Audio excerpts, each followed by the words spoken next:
Given that her third novel has landed bang on the zeitgeist, it's almost astonishing to think that Lenny Zoomas began writing it 7 years ago. The novel, Red Clocks, pivots on a simple conceit: what would America look like if abortion were made illegal again, and has been described as a successor to Margaret Atwood's The Handmaid's Tale, or Naomi Alderman's The Power. The comparisons sit well with Zoomas, a relative newcomer. It feels flattering and kind of scary, she admits. And in the years since Portland-based Zoomas began plotting the story of 4 women affected by this new legislation, much has changed politically.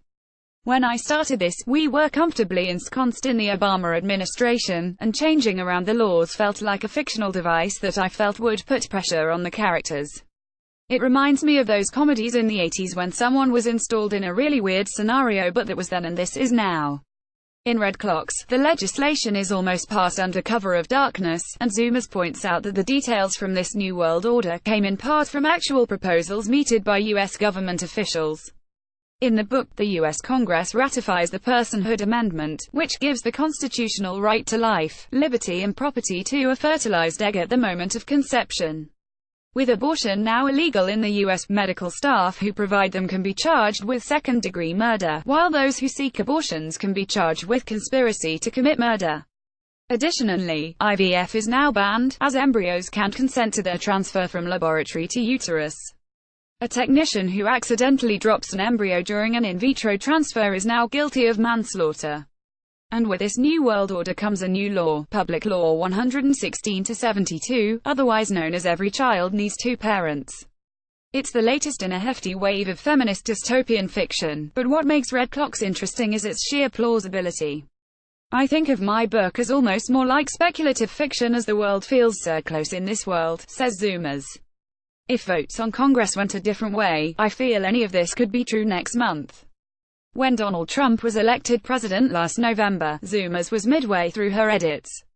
She added a pink wall, which cuts Canada off as a safe haven for women, and makes mention of a president who her character Ro didn't vote for.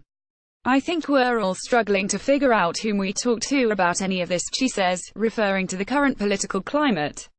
On a daily basis there are tweets from our so-called president that read like a really bad novel. It reminds me of those comedies in the 80s when someone was installed in a really weird scenario.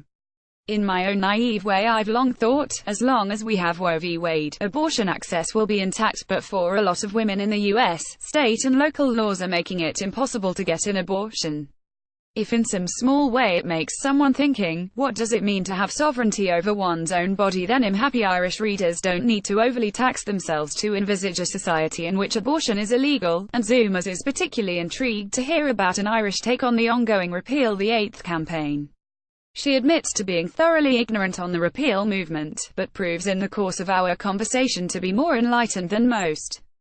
In the US there's a sort of narcissistic national discourse, that we're more enlightened than any other country, observes Zoomas. It's easy for people here to go, oh, it's not like Ireland, it's so Catholic there, and yet I see a lot of similarities between the two when it comes to the reproductive rights debate, she observes. Others have posited that Red Clocks is one of the first Me Too novels, and certainly the feminist movement has served only to make the book even more prescient. For Zoomas, the movement has roots beyond its 2016 inception. For decades people have been speaking up and shot down, and now, we're just not getting shot down as quickly, she notes. But I keep thinking of the activists on whose shoulders we stand, people who spoke out in the 20s and the 60s, who are only making a difference now. I'm really happy if my book contributes to the conversation in any way, she adds. If in some small way it makes someone thinking, what does it mean to have sovereignty over one's own body, then I'm happy. In Red Clocks, the change in laws affect 4 women in a small fishing village in Oregon.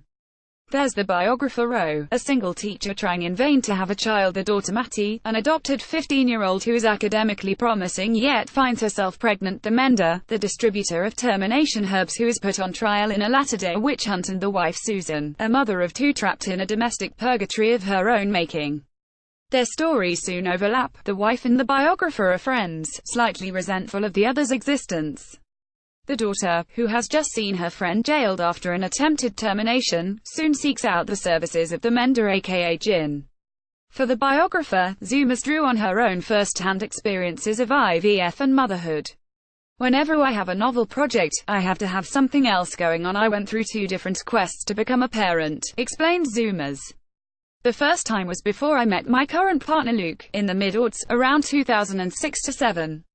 I was living in New York. I was in a band, teaching and writing an IWASNT in a relationship. I did want to have a kid and thought, maybe I could do that, and plunged right in. My friends and family were like, why are you doing this? You have time to find a man. The biographer's experience of buying sperm on the internet and perusing donor profiles rings so authentic because of Zoomer's own experiences. They don't show you pictures of the adult men, they show you baby pictures, she says. Zoomers went through several intrauterine inseminations, but unbeknown to her, she also had polycystic ovarian syndrome, which adversely affects fertility. The experience, too, made it into the novel. When my partner and I started trying to have a kid, that's when my infertility became more clear, so we opted to do IVF.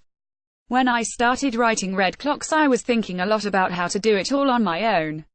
Zoomers was careful to articulate different experiences of female identity and motherhood, going so far as to make the wife something of a reluctant parent. I have a kid now, who is 5, and I certainly had this desire to become a mum, but where does that come from exactly, she says. I didn't want to let that go as some uncontested wish in my life, but there's so much romanticizing and glamorizing of motherhood that's not helpful to anyone. Red Clocks is now out in the world and picking up positive reviews. The Washington Post calls it a provocative exploration of female longing, frustration and determination, while the New York Times describes it as highly absorbing, and in the meantime, Zoomers is on with her next novel. For now, the next novel centers on the complexity of female friendship and the fraught intimacy between women. It's in the pretty early stages, and I'm working on some short fiction and essays too, she reveals. Whenever I have a novel project, I have to have something else going on, mainly as a release from being in that intense, novel world. Red Clocks is out now via Borough Press.